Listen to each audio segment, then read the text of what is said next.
আসসালামু আলাইকুম। LB24 এর সংবাদ স্টুডিও থেকে সবাইকে স্বাগত জানাচ্ছি। আমি মিসবাহ জামাল। আজ শুক্রবার 29শে নভেম্বর 2024। প্রথমে আজকের প্রধান শিরোনামগুলো। বাংলাদেশে আর কোনো জাতীয় নির্বাচন নহে দলীয় সরকারের অধীনে। চিন্ময় কৃষ্ণ সহ ইসকনের 17 সদস্যের ব্যাংক অ্যাকাউন্ট জব্দ। চিন্ময় কৃষ্ণের মুক্তি চেয়ে শেখ হাসিনার বিবৃতি। বাংলাদেশ সফরে যেতে পারেন ব্রিটিশ রাজা চার্লস। বিশ্বের বেশ কয়েকটি দেশে নিষিদ্ধ ইসকন। শুনছিলেন আজকের খবরের প্রধান শিরোনাম। এবারে আজকের বিস্তারিত সংবাদ। রাষ্ট্র সংস্কারের ক্ষেত্রে বেশি মনোযোগ সংবিধান ও নির্বাচন ব্যবস্থার দিকে। গুরুত্বপূর্ণ এই দুই বিষয়ে কী ধরনের সংস্কার হবে তার ওপরই অনেকাংশ নির্ভর করবে ছাত্র জনতার অভ্যুত্থানের মাধ্যমে পাওয়া নতুন বাংলাদেশের ভবিষ্যৎ, এমন ধারণা অনেকের। এই দুই সংস্কার কমিশনের কাছে জমেছে প্রস্তাবের পাহাড়। সেসব প্রস্তাবে ব্যাপক পরিবর্তনের দাবি রয়েছে। দলীয় সরকারের অধীনে জাতীয় নির্বাচন বন্ধ করতে, তত্ত্বাবধায়ক সরকার ব্যবস্থায় ফেরা, রাষ্ট্রপতি ও প্রধানমন্ত্রীর ক্ষমতার ভারসাম্য আনা, দুইবারের বেশি প্রধানমন্ত্রী না হওয়া, নারীদের সংরক্ষিত আসনে সরাসরি নির্বাচন প্রস্তাব অনেকের। দ্বিকক্ষ বিশিষ্ট সংসদেরও চিন্তাভাবনা করা হচ্ছে। সংবিধান সংশ্লিষ্ট সংস্কারে সংবিধান কমিশনের সঙ্গে আলোচনা করেই সুপারিশ প্রস্তুত করছে কমিশনগুলো। বিএনপির দাবির সঙ্গে জামাত একমত। দেশ ও জাতির বৃহত্তর স্বার্থে জাতীয় ঐক্যে সৃষ্টির ব্যাপারে বিএনপি যে দাবি জানিয়েছে তার সঙ্গে একমত পোষণ করেছে বাংলাদেশ জামাতে ইসলামী।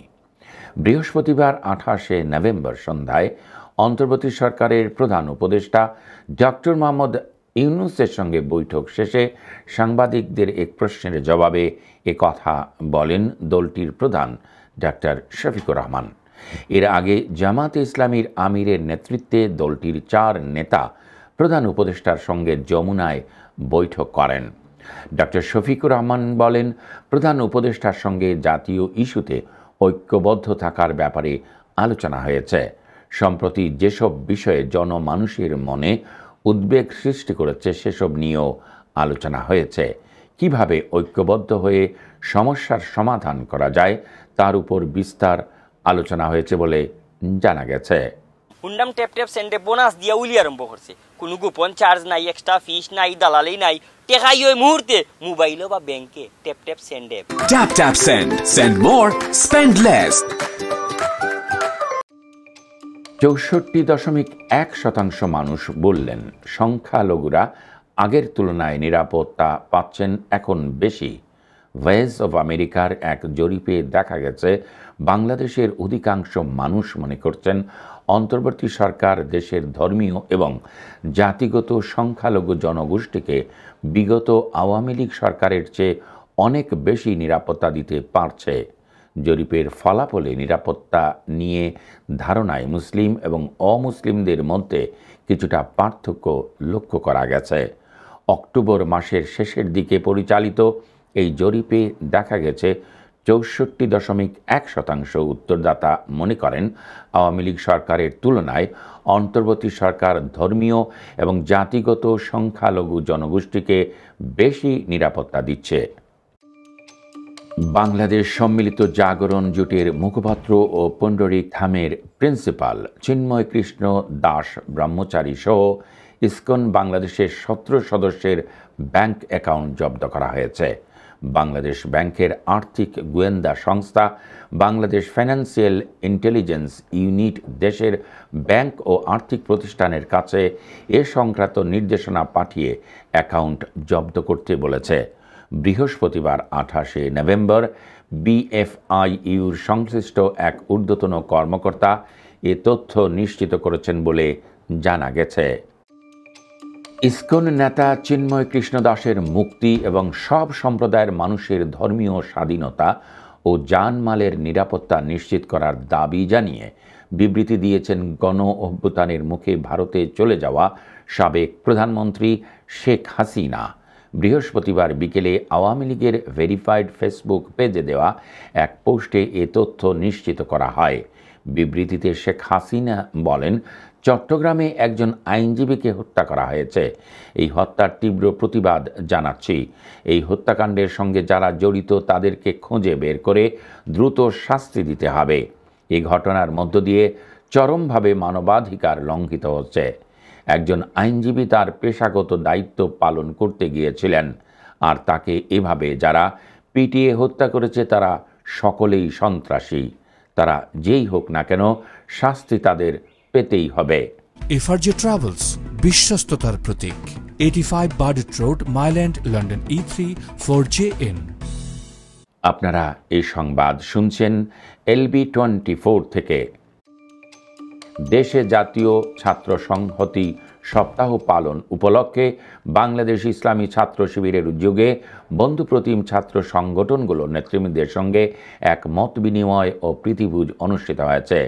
জাতির চলমান সংকট মোকাবেলা, জুলাই বিপ্লবের চেতনা সমুন্নত রাখা ও জাতীয় ঐক্যের সুসংহত করতে এই ঐতিহাসিক সভায় ছাত্র সংগঠনগুলো ঐক্যমত পোষণ করে।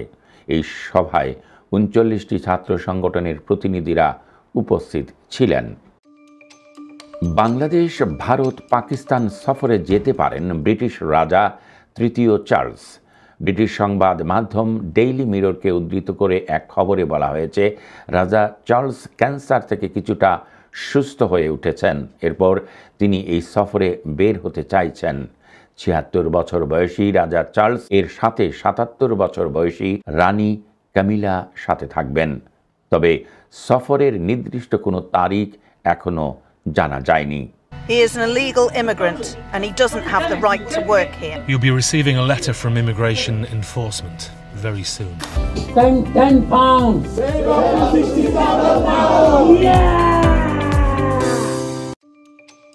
বাংলাদেশে ইসকন নিষিদ্ধ করার দাবি জানিয়ে বাংলাদেশের সুপ্রিম কোর্টে এক আইনি নোটিশ পাঠিয়েছেন আইনজীবী আল মামুন রাসেল। সেই নোটিশে উল্লেখ করা হয়েছে, মালয়েশিয়া, ইন্দোনেশিয়া, সৌদি আরব, ইরান, আফগানিস্তান ও রাশিয়াতে ইসকনকে নিষিদ্ধ করা হয়েছে। সাবেক সোভিয়েত ইউনিয়নে 1970 ও 1980-র দশকে ইসকনকে নিষিদ্ধ করা হয়েছিল। তবে 1991 সালে সোভিয়েত ইউনিয়নের পতনের পর ইসকন রাশিয়া ও সাবেক সোভিয়েত দেশে ইসকন কর্মকাণ্ড চালানোর অনুমতি পায়। এছাড়াও ইসকনের কর্মকাণ্ড তাজিকিস্তান, উজবেকিস্তান, কাজাখস্তান, তুর্কমেনিস্তানে কঠোর নজরদারিতে রাখা হয়েছে বলে নোটিশে উল্লেখ করা হয়েছে। পশ্চিম দেশগুলোর চেয়ে রাশিয়ার কাছে শক্তিশালী ও আরও বেশি অত্যাধুনিক অস্ত্র রয়েছে বলে হুঁশিয়ারি দিয়েছেন রাশিয়ার প্রেসিডেন্ট ভ্লাদিমির পুতিন। তিনি বলেন, ইউক্রেনকে সরবরাহ করা পশ্চিমা দেশগুলোর চেয়ে রাশিয়ার সামরিক বাহিনীর কাছে আরও দীর্ঘ পাল্লার এবং শক্তিশালী ক্ষেপণাস্ত্র রয়েছে। পুতিন আরও বলেন, রাশিয়ার ক্ষেপণাস্ত্র ব্যবস্থার উৎপাদন ন্যাটোভুক্ত দেশগুলোর সম্মিলিত উৎপাদনের চেয়ে 10 গুণ বেশি। আগামী বছর তা আরও 25 থেকে 30% বাড়বে বলে তিনি আশা করেন। LB24 থেকে আজকের সংবাদ এখানেই শেষ হলো। সবাই ভালো থাকুন, সুস্থ থাকুন। আল্লাহ হাফিজ, শুভরাত্রি।